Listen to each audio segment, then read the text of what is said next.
A recently released report from the Department of Justice shows just how many of our airmen and women are being investigated for crimes. From January 2013 to December 2014, 4,133 criminal cases were closed nationwide. At Hill Air Force Base, the number was 82. Well, we broke down those numbers even further, and we learned a majority of them are related to sex crimes. We wanted to find out what's being done to help these victims and address this violent crime. For Allie Hobson, it was a moment in time. I had woken up to someone having broken into my house. That changed everything. He raped me. Before that night, Allie was a happy wife and mother, living at Grand Forks Air Force Base in North Dakota. Her husband Josh was on deployment the night the rapist broke into their home and violated everything Allie held sacred. It ended up being, we found out days later, one of my husband's coworkers. That man, Jory Hodge, was found guilty of rape. We were able to pinpoint his charge in that long list of crimes uncovered by a Freedom of Information Act request. Hodge was dishonorably discharged and now spends his days behind bars. We wanted to know what else is being done to try to stop these crimes from ever happening. Read my lips.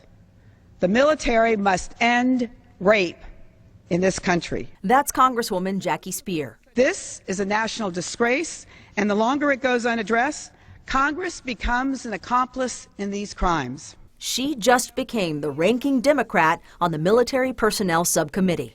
I rise today once again to highlight the epidemic of rape and sexual assault in the military. Since 2008, I rise again today for the 13th time. I rise again today to highlight the epidemic of rape and sexual assault in the military. To speak for the 29th time on this House floor about rape in the military. She has stood in front of Congress 29 times demanding to see changes in the way military sexual assaults are addressed.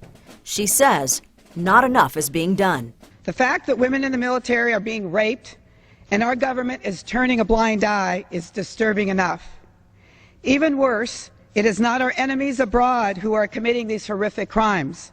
It's American soldiers abusing many of our own. Her dedication to change has helped create several amendments in the National Defense Authorization Act that directly address sexual assault.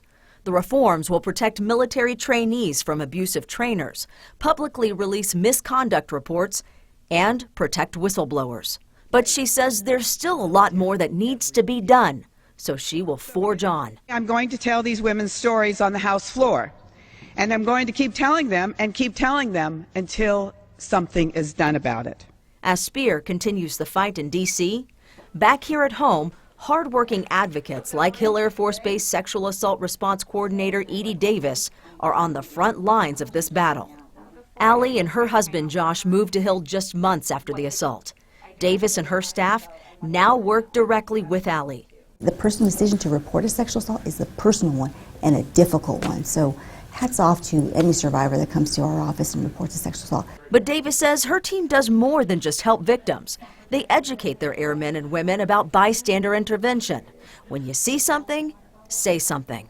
It's also changing the culture to ensure that we are respecting each other, treating each other like humans, having dignity and respect, living by our core values. And then with doing that, I think we can reach an area where we're able to eliminate sexual assault. Allie says the work being done by these advocates is life-saving. Healing really is possible. It is a lot of work. It takes time, but it's worth it. It's worth it to put the work in. Because over time, that work builds courage. I feel like I am more powerful and confident and stronger than I've ever been, and it's in spite of my rapist.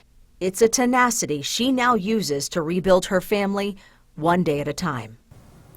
If you would like to read the entire Freedom of Information Act report, we have posted it online at goodforutah.com.